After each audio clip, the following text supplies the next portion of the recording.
sembah selamanya. Dan kami sebagai umat tebusan-Mu, biarlah kami menyembah-Mu dalam roh, dalam kebenaran, dan dalam kasih. Sebab itu Tuhan, lebih dalam lagi kami mau belajar kebenaran firman-Mu.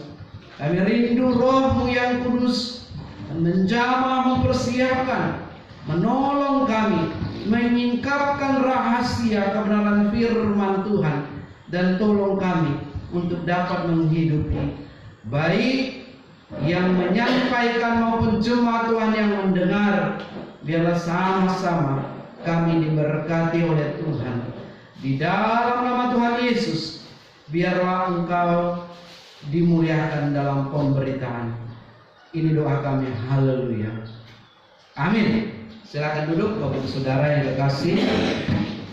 Terima kasih memuji dan boleh mengarahkan kita sebagaimana tema kita minggu hari ini. Kita akan belajar dari Yohanes pasal yang keempat.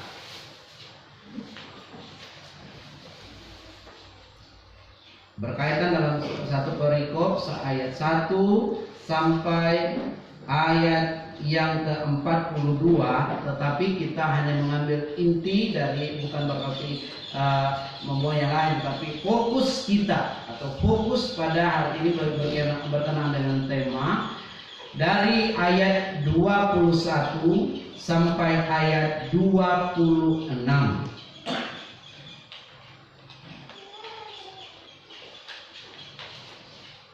Alkitab saya halaman 114.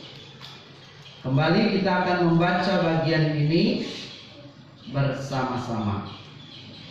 Bapak-bapak, saya membaca ayat 21, ibu-ibu, saudari membaca ayat 22 sampai ayat yang ke-26 bersama-sama. Saya akan bacakan judulnya, Percakapan dengan Perempuan Samaria. Bapak-bapak, kata Yesus kepadanya, percayalah kepadaku, hai perempuan, saatnya akan tiba bahwa kamu akan menyembah Bapa bukan di gunung ini dan bukan juga di Yerusalem. Kamu menyembah apa yang tidak benar. Kamu menyembah apa yang tidak benar. Sebab selamanya datang hari ini. Tetapi saatnya akan datang dan sudah tiba sekarang, bahkan penyembah-penyembah benar akan menyembah Bapa dalam roh dan kebenaran, sebab Bapa menghendaki penyembah-penyembah demikian. Allah itu roh, dan barang siapa menyembah Dia harus menyembahnya dalam roh dan kebenaran. Jawab perempuan itu kepadanya, aku tahu bahwa Mesias akan datang, yang disebut juga Kristus. Apabila Ia datang, Ia akan memberitakan segala sesuatu kepada kami bersama. Kata Yesus kepadanya, akulah Dia yang sedang berkata-kata dengan engkau. Bapak Ibu Saudara, kita akan belajar mengenai penyembah yang benar. Definisi penyembah adalah pelaku atau pribadi, oknum yang melaksanakan aktivitas penyembahan kepada Allah yang dianggapnya sebagai Tuhan, sebagai sesembahan, dan sebagai orang yang ditinggikan. Menyembah adalah sikap hati, menghormati dengan mengangkat hati, sembah dan hormat. Ada yang merendahkan diri serendah-rendahnya di hadapan Allah yang disembah. Jadi penyembahan dalam roh adalah memiliki sikap yang serendahnya dengan segenap hati. Rohnya dihubungkan dengan roh Allah yang berkuasa atas hidupnya.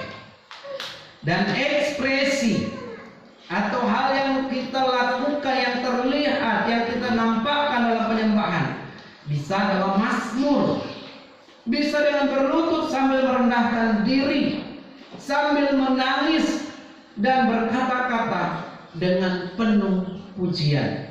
Jadi penyembahan yang benar kepada Allah yang benar bukan ditentukan dengan satu hal saja, misalnya kata-kata. Ada orang menyembah tetapi hanya dengan kata-kata,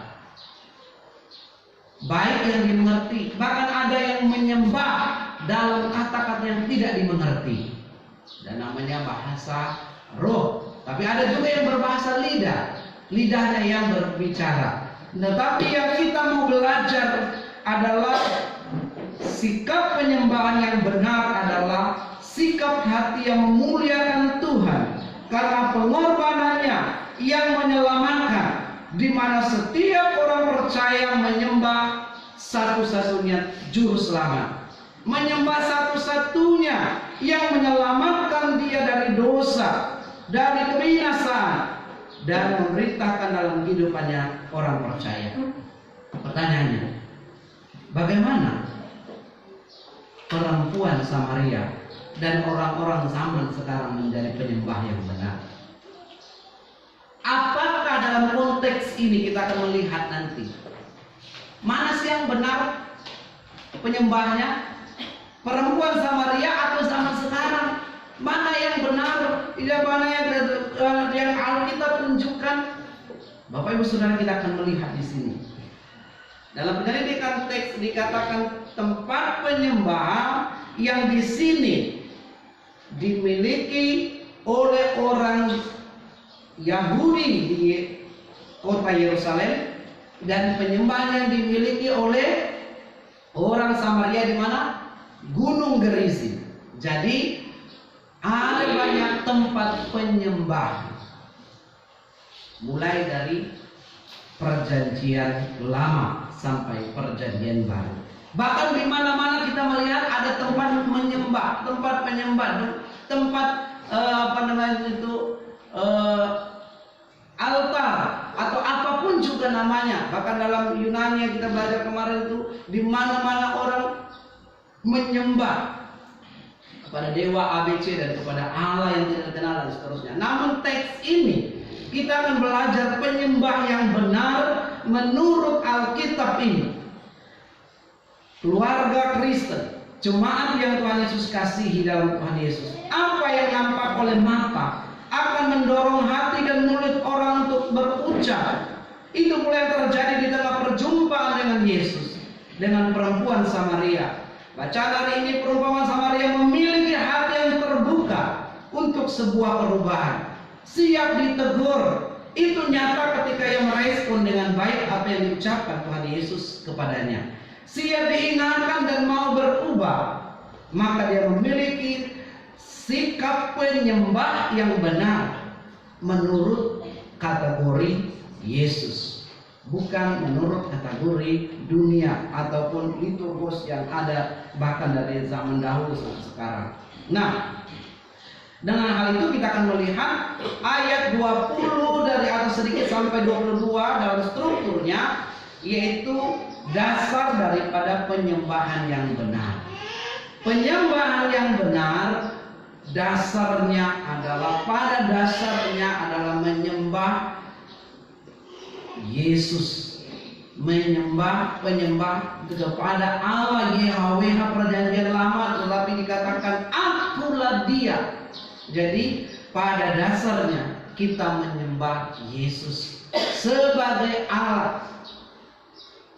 Jangan pernah mau berkata bahwa kita menyembah pada hal yang lain. Tetapi penyembah yang benar harus menyembah dalam Yesus. Kalau dia tidak disebut nama Yesus, apa benar apa tidak, Pak? Alkitab mengatakan di sini menyembah yang benar, penyembah yang benar menurut Alkitab adalah akulah dia. Jadi percayalah padanya dan dalam roh dan kebenaran. Nah, Bapak Ibu Saudara yang kasih, kita tahu bersama orang Yahudi menyembah, pergi ke Yerusalem, bahkan ada Mazmur, mari kita ziarah ke kota kudus Allah. Jadi orang datang setiap tahun menjelang Paskah ke Yerusalem. Sedangkan orang Samaria mereka menyembah dan bentuk penyembahannya mereka pergi ke Gunung Gerizim karena rupanya ada latar belakangnya pada masa perpecahan antar kerajaan utara dan selatan. Jadi masing-masing ada harus tempat kultus atau kultus apa? Ada tempat yang dimana mereka menyembah dipusatkan di mana. Nah maka bangsa atau kerajaan selatan menyembah di Yerusalem. Bait Allah dibangun di sana dulu, walaupun dikatakan pada dasarnya dihancurkan nanti, tapi di Yerusalem mereka pusatkan. Sedangkan orang Samaria karena mereka bertentangan suku ini, beberapa suku dengan suku selatan, maka kerajaan selatan mereka membuat penyembahan sendiri dan salahnya dicampur adukan dengan latar belakang mereka masing-masing. Nah, sehingga Yesus memberikan tempat penyembahan, menyembah Allah bukan berdasarkan Allah ada di tempat A dan B. Banyak orang, ayo kita pergi ke tanah suci karena di sana ada Allah. Maka tentu boleh kita ke Yerusalem, boleh kita kalau ada uang, tetapi bukan berarti hanya di Yerusalem ada Allah. Amin. Di mana-mana ada Allah, maka termasuk di tempat-tempat di mana ada manusia juga, kalau kita memanggil nama Allah, dia tidak harus pergi ke Yerusalem. Tapi kalau ada uang, boleh juga karena mau refreshing atau melihat tempat Yohanes Pembaptis, boleh. Tapi bukan berarti kalau tidak ke Yerusalem tidak afdol. Ini yang harus kita miliki pemahaman yang benar. Gereja, perpecahan terjadi, ya mungkin bapak-bapak yang lama di GBI paham, antara GBI dengan GKI. Awalnya begitu. Mantan sekretaris umum kita pergi ke Yerusalem, tapi dia mendapat katanya ilham atau pengertian yang baru bahwa baptisan yang benar yang Yesus lakukan di Yerusalem dan baptisan yang benar adalah baptis selam. Jadi sehingga dia bilang, saya mau melakukannya, boleh, silahkan, tidak ada yang salah sebenarnya. Tetapi yang salahnya, kekeliruannya adalah semua orang harus dibaptis selam. Jadi yang merasa diri kan sama dalam nama Bapa, Anak, dan Roh Kudus itu kata Alkitab, terus tiba-tiba disuruh semua dipaksa sampai akhirnya terjadilah perpecahan pada saat itu. Sehingga mereka mengatakan, kenapa dulu kita menyembah Allah yang sama, tetapi mungkin karena waktu itu kita tidak memahami harus kata-kata kalau memang harus di harus di Yerusalem, kalau harus mengikuti seperti Tuhan Yesus. Tapi itu nggak mungkin semua orang diangkut ke Yerusalem besar kecil. Ya kalau ada uangnya nggak masalah. Nah esensinya atau pada dasarnya penyembahan kita kepada Allah, Allah hadir di mana-mana, tapi harus memanggil kepada Yesus. Maka kata Yesus kepadanya, percayalah kepadaku hai perempuan, saatnya akan tiba bahwa kamu akan menyembah Bapa, bukan di Gunung Gerizim, bukan juga di Yerusalem. Percakapan yang bertentangan tema ini, menyembah Allah dalam roh dan kebenaran ini, terjadi setelah Yesus membuka keberadaan wanita Samaria. Wanita Samaria ini adalah wanita yang tipenya tidak mau terikat. Padahal Bapak Ibu Saudara, sebenarnya sejak dulu hukum sudah ada. Sebuah keluarga